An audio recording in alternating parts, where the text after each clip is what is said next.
오늘 하루도 주님의 은혜 안에 사신 하루가 되셨을 줄로 믿습니다. 우리 옆에 분이 없어가지고 옆에 분하고 인사를 할 수가 없어 멀리 계신 옆에 분들하고 인사하시겠습니다. 오늘도 승리한 하루 되셨을 줄로 믿습니다. 짧은 인사를 기억을 못 하셔가지고 그걸 잊어버리네. 오늘도 여러분의 삶 속에 하나님이 임하셨을 줄로 믿습니다. 신방을 막 끝내고 와가지고 하려니까 눈이 안 보이네. 눈이 침침해가지고 제가 글자를 너무 작은 포인트로 뽑아가지고 오늘 말씀의 제목이 고난도 각오해야 합니다 입니다. 고난도 각오해야 합니다. 별로 반갑지 않은 이야기입니다. 우리가 주님의 전을 찾는 이유는 성공하기 위해서고 잘되기 위해서고 평안하기 위해서고 건강하기 위해서고 복받기 위해서고 능력을 체험하기 위해서고 형통하기 위해서고 그렇잖아요. 아멘은 안 해도 속으로 아멘을 엄청 크게 하는 소리가 들리는 것 같아요. 근데 성경은 우리에게 고난을 받으랍니다. 고난을 받으시기 바랍니다. 하나님이 고난을 많이 주시겠구나.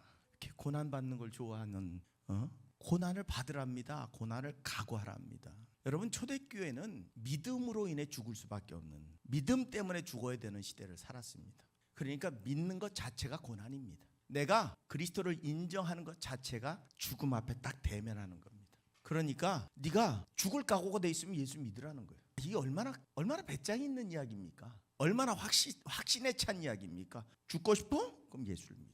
예수 믿으면 죽을 각오 돼 있지. 요즘 시대에 여러분, 예수 믿으면 죽어 그러면 올 사람이 한 명도 없을 거예요. 이 시대에 예수를 믿으면 죽는 시대에 오늘 고난도 각오하고 예수를 믿으랍니다. 왜?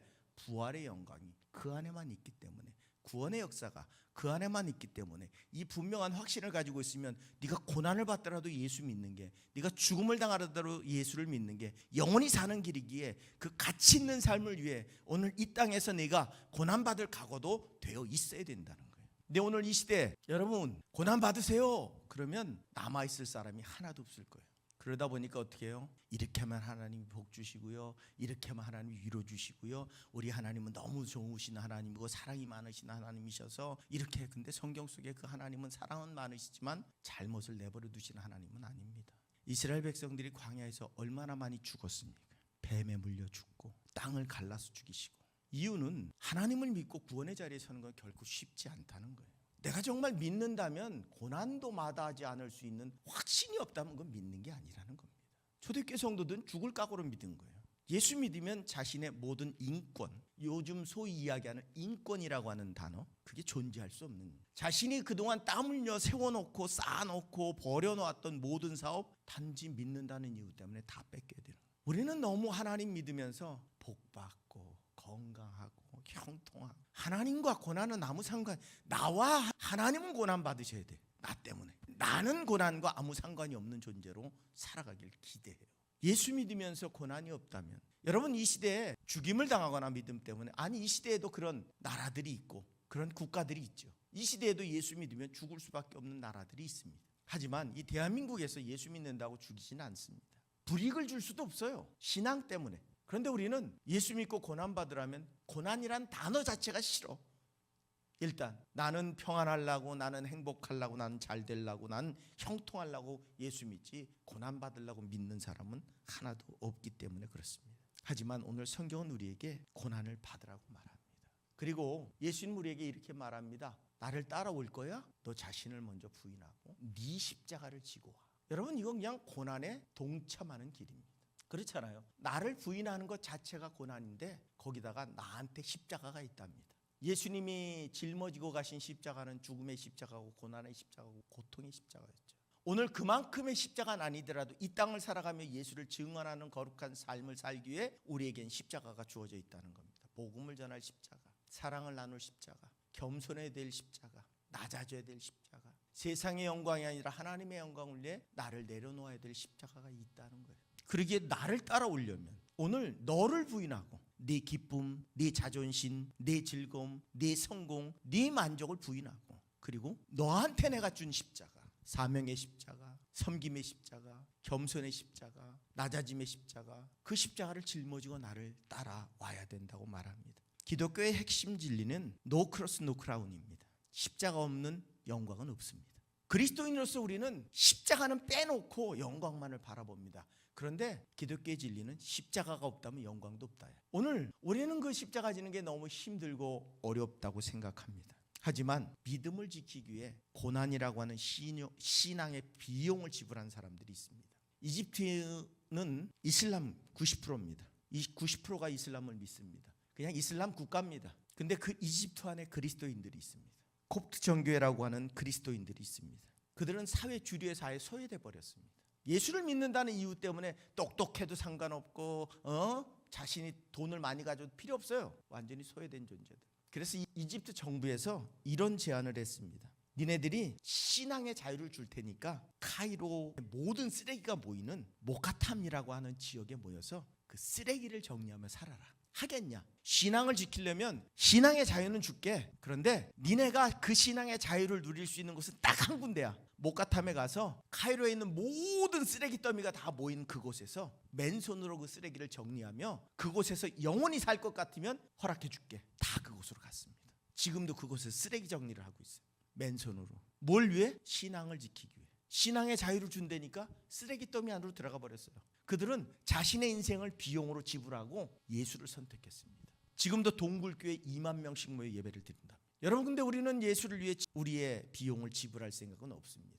오직 하나님이 주시는 축복만 기대하고 살아갑니다. 그분은 나를 위해 피도 주시고 내 안에 있는 땀방울, 물방울 하나까지 다 주셨는데 우리는 할렐루야 감사합니다 하나님, 그 은혜로 내가 구원받았습니다 라고 얘기는 하는데 정작 그럼 넌 날 위해 뭘 지불할래? 그러면 지불해 드릴 게 없습니다. 받으려고 왔는데 뭘 자꾸 달라세요. 나는 받는 권리는 있어도 드릴 의무는 없습니다. 그런데 이 정교회 그리스도인들은 자신의 인생을 예수를 위해 비용으로 처리를 해버렸어요. 그리고 지금도 자녀들까지 대대손손이 쓰레기 더미에서 싸우며 예배드리는 인생을 살아가고 있다고 하는 사실입니다. 히브리서 11장 24절로 26절에 보면 모세가 잠시 죄악의 날을 누리는 것보다 하나님의 백성과 함께 고난받기를 더 좋아했다라는 말씀이 있습니다.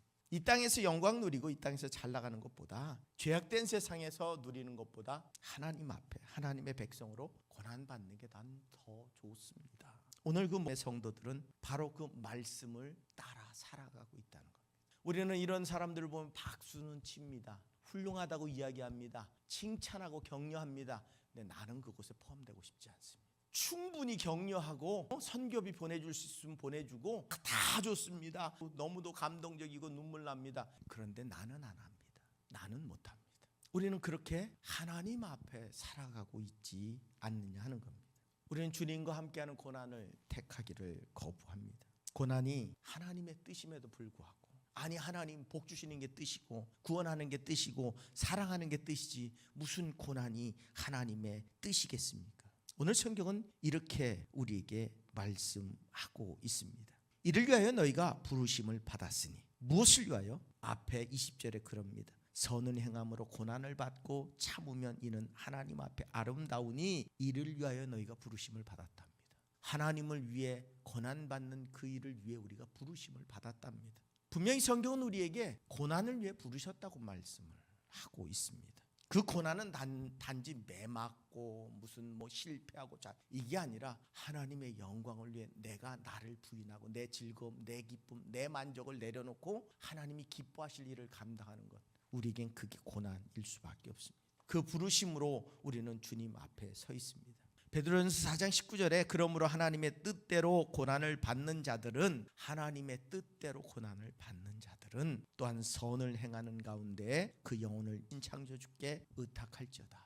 하나님의 뜻대로 고난을 받는 자, 내가 좋아서 내 만족으로 내 기쁨으로 하는 그런 선행이 아니라 하나님의 뜻을 이루기 위해 나를 참고 나를 견디고 내 자존심을 내려놓고 내 즐거움을 포기할 수 있는 그 하나님을 위한 고난을 받는 자, 하나님이 분명히 그를 붙들어 주시고 동행해 주실 것을 말씀합니다. 데살로니가전서 3장 3절 우리로 하여금 이 여러 환난 중에 흔들리지 않게 하려 함이라. 우리가 이것을 위하여 세움을 받은 줄을 너희가 친히 알리라. 환난 중에 흔들리지 않도록 우리를 세우셨다. 분명한 것은 우리는 지금 그리스도를 위한 길에서 지금 멀찍이 떨어져서 지금 나하고 안 맞아. 내 기분대로 안 돼. 나 힘들어. 내 감정 상하면 안 돼. 나 상처받으면 못해. 하나님이 영광을 받든 말든 그건 나중 일이고, 일단 내가 기뻐야 하고 내가 좋아야 하고 내가 즐거워야 하고 내가 행복해야 하고, 나를 위한 일이죠. 하나님을 위한 일이 아니고. 나를 위한 일을 하면서 우리는 하나님의 일을 한다고 자꾸 착각을 해요. 하나님의 일은 언제 봐도 나를 거부하는 일이에요. 하나님의 길을 가려면 나부터 거부하지 않으면 못 가는 길이에요. 제가 저를 부인하지 못해서 10년을 도망다닌 거 아니에요. 이야기합니다. 많은 분들은 목사님 되면 교회에서 높임 받고 대접받고 존경받고, 근데 저희 집에 있는 목사들 봤더니 우리 집에 있는 목사들은 별로 그렇지 않더라고요. 그래서 굳이 나까지 저 개고생하는 데 들어갈 필요가 없을 것 같아요. 굳이 다른 방법도 있는데. 그래서 제가 10년 동안 기도한 기도의 제목이 뭔 줄 아세요? 하나님, 내가 장로가 돼서는 섬기겠습니다. 장로가 돼서는 섬기겠는데 절대로 난 목사는 안 합니다. 죽었다 깨나도 안 합니다. 거지 새끼가 돼도 못 하겠습니다. 근데 내가 장로가 돼서는 제가 할 수 있을 것 같아요. 나 좋은 거예요. 나 좋은 거예요. 하나님이 원하시는 그게 아니었어요. 하나님이 원하시는 건 그게 아니었다고요. 나는 하나님이 안 한다고 안 했습니다. 나 장로가 돼서 하나님이 하겠다고 얘기했잖아요. 왜 굳이 그 속에 들어가서 자기 인생도 없고 자기 생각도 없고 자기 마음대로도 못하고 자기 성질대로 못하고 다 봤더니 모든 교인들의 모든 감정, 불이 다 받아야 되는 게 목사더라고요. 우리 집에 있는 목사들은 다 그렇더라고요. 성도들이 환난이 오면 같이 밤새 걱정해야 돼요. 누군가 화가 나 있으면 그거 풀어주느라고 쫓아가가지고 애를 써야 돼요. 이게 무슨, 내 감정과 내 생각과 내 판단은 없는 거예요. 그냥 그걸 위해 살아야 되는 존재인 거예요. 난 그렇게 못 살아. 내 승질머리에 그렇게 살다 내가 미쳐 죽겠어요. 난 그렇게 못합니다. 죽어도 못합니다. 차라리 죽이시죠. 제가 어느 날은 차라리 죽이세요. 그게 낫죠. 고집이 얼마나 센지. 그리고 10년을 저도 기도하면서 버텼어요. 10년. 하나님도 집요하신 분이에요. 집요하신 분. 결국은 꺾어놓으시는, 결국은 꺾어놓으니까 뭘 해요? 나를 포기하는 게 가장 필요해요. 하나님이 일을 하려니까 나를 포기하는 게 가장 필요해요. 그런데 혈기가 많은 사람이 나를 포기하려니까 눈에 들어오는 게 너무 많은 거예요. 혈기가 여기까지 올라오면 주체를 못해요. 주체를. 예전에는 처음에 저기에서 혈기가 올라오면 막 집어 던졌어요. 막 집에서 유리창이 다 박살이 나고, 와, 내가 왜 이 꼴을 당해야 되나, 내가 왜 이렇게 살아야 되는데, 이런 못해 먹겠다. 그게 조금씩 아주 조금씩 30년 가까이 되니까 이제 조금씩 더 줄어서 뺨을 맞으면 돌려대진 못할 것 같아요. 주먹질은 해도 대신에 피할 수는 있을 것 같아요. 살짝 피해서 안 맞고 그냥 넘어갈, 그냥 휘두르는 건 어쩔 수 없으니까 살짝 피하기만 하고. 예수를 따라간다는 건 내가 없어지는 거예요. 내가 없어지는 거. 나 좋은 거, 나 편한 거, 나 즐거운 걸 따라가는 건 나를 위한 거지 예수를 위한 게 아니에요. 근데 하나님의 요청은 언제나 나를 내려놓고 포기하는 것이 우선이었다는 겁니다. 그래서 주님의 십자가와 부활의 소망은 자기를 부인하는 고난에 동참하는 것이고, 내가 죽어야 사는 길이 열리는 것이라고 성경은 우리에게 말씀을 하고 있다는 겁니다. 로마서 8장 17절에 우리가 그와 함께 영광을 받기 위하여 고난도 함께 받아야 할 것이다 라고 말합니다. 제가 젊어서는 혈기가 세니까 저희 집 사람이 얼마나 고생을 했겠어요. 못 참을 때는 막 그냥 진짜 손에 있는 게 막 날아가더라고요. 그러면 문에 있는 유리문이었는데 유리문이 박살이 나더라고요. 와, 내가 왜 내가 남의 인생에 끼어들어가지고 내가 왜 이유 없이 욕을 먹어야 되고, 내가 뭐 때문에 내가 이런 모욕을 당해야 되고, 이런 기분을, 내 일도 아닌데 왜 내가 이런, 그거를 극복하는데 10년 지나고 20년 지나고 30년쯤 지나니까 아주 조금 그래 때릴 만큼 때려봐라, 맞고 나면 제자리를 돌려놓고, 그러기 시작하니까 마음이 편해지기 시작하는 거예요. 목회는 여러분, 내가 안 죽으면 못하는 게 목회랍니다. 여러분 예수 믿는 것도 똑같아요. 예수님이 언제 여러분 살리려고 여러분을 주님 품으로 부른 게 아니에요. 죽이려고 부른 거지. 죽어야 사니까. 오늘 고난을 받으랍니다. 저는 이야기를 이렇게 받아들이면 죽어라. 그래서 갈라디아서에서 바울이 이야기해요. 내가 죽고 그리스도가 사는 것. 내가 죽고 그리스도가 사는 것. 그게 신앙이라고 고백하고 있는. 죽어야 죽어요. 오늘 고난을 받으랍니다. 고난 받고 싶은 사람이 세상에 어디 있어요. 하지만 그 고난 가운데서 우리는 주님을 만납니다. 주님의 은혜를 경험하게 된다는 겁니다. 송명이라고 하는 뇌성마비 시인을 우리가 잘 압니다. 육신이 뒤틀려서 말도 제대로 못하는 그 송명이 시인이 수없이 많은 찬양의 가사를 썼어요. 본인이 쓸 수 있어서가 아니라 옆에서 겨우겨우 아버지가 알아들어가지고 휠체어에 앉아있는데 몸이 다 틀려가지고 제대로 앉아있지도 못하고 말 한마디 하려면 한참을 해 한마디라는. 그런데 은혜를 고백합니다. 감사를 이야기합니다. 나 가진 것은 없어도 나 하나님의 사랑 안에 산다는 그 고백으로 넘쳐납니다. 그 육신을 가지고, 그 삶의 고단함을 가지고 그렇게 말할 수 있을까? 전 죽었다 깨어나도 그 고백은 못하겠어요. 건강해도 못하겠는데, 몸이 조금만 아파도 화가 나는데, 그 몸을 가지고 이 땅에 태어나서 사지가 뒤틀려서 말도 제대로 못하고 많은 사람들의 시선이 불쌍한 시선이 아니라 어떻게 보면 정말로 그 시선을 바라볼 때 더 큰 상처를 받을 수밖에 없는 그 인생을 살아가면서 감사를 이야기하고 하나님의 은혜를 고백할 수 있다는 건 그건 불가능한 일이죠. 오직 하나님만이 그 일을 하실 수 있게 만드신다는 사실입니다. 오늘 바울은 그 부르심 앞에 자신을 녹여내는 것, 그게 고난이라고 오늘 말하는 겁니다. 고난은 우리를 파괴하는 게 아닙니다. 우리 안에 있는 불순물을 제거하는 겁니다. 그리고 오직 하나님만을 의지하도록 거룩한 용광로 안에 우리를 집어넣는 겁니다. 그 뜨거운 불에서 우리 녹아지는 겁니다. 우리 안에 있는 불순물들을 제거하는 겁니다. 그리고 하나님 앞에 다시 설 수 있는 거룩함으로 나아가는 것. 그게 우리에게 주신 하나님의 고난의 의미입니다. 보기에는 두렵고 마음이 아프고 괴롭습니다. 하지만 그 고난 앞에서 우리가 그 고난을 담대하게 받아들일 수 있을 때 그때 우리는 새로운 단련받은 정금 같은 신앙으로 나아가는 은혜를 누릴 수 있게 되어질 줄로 믿습니다. 우리 삶에 수없이 많은 고난들이 있을 겁니다. 나를 내려놓아야 될 때, 자존심이 상할 때, 아니면 내가 원하는 대로 되지 않을 때, 그때마다 내가 누구 때문에, 여러분 나 자신을 위해 포기하는 건 그냥 나를 내려놓는 거예요. 하지만 하나님 때문에 내가 이걸 참아낼 수 있다면 우리는 그 고난을 통해서 더 큰 하나님의 위로와 평강과 기쁨과 우리가 달려갈 길 다 달려가고 난 이후에 하나님 앞에 서는 날, 항상 말씀드리지만 그분 앞에 자신 있게 품에 안길 수 있고 그분이 나를 진정으로 기쁘게 맞이해 줄 수 있는 거룩한 삶을 살아갈 수 있게 되어질 줄로 믿습니다. 오늘 바울은 표대를 향해 달려가며 부르심의 상 때문에 오늘 그 고난에 동참하고 있음을 고백하는 것처럼 너도 그 길을 걸어가고 있는 겁니다.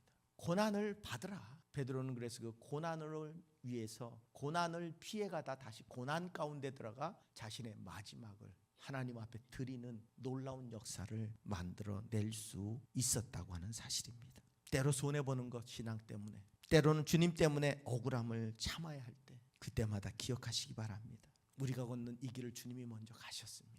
그 끝에서 주님은 우리에게 영광의 면류관을 준비하고 계십니다. 그 길에서 벗어나지 않고 끝까지 그 고난의 길을 걸어갈 때 그 길을 걷게 하시는 인도도 여호와십니다. 지혜도 주시고 힘도 주시고 내가 지쳐 피곤해서 넘어질 때 엘리야에게 떡과 마실 물을 주셔서 다시 회복시키신 분도 여호와십니다. 오직 여호와만 붙들고 나아가셔서 우리가 우리의 달려갈 길 다 달려가고 우리가 가야 될 그 끝에 설 때 주님과 기쁨으로 만날 수 있는 은혜의 삶을 살아가기 위해 오늘도 매일매일 날 죽이시고 매일매일 결단하시고 매일매일 주님 앞으로 나아가는 저와 여러분들의 삶이 되실 수 있기를 주님의 이름으로 부탁을 드립니다.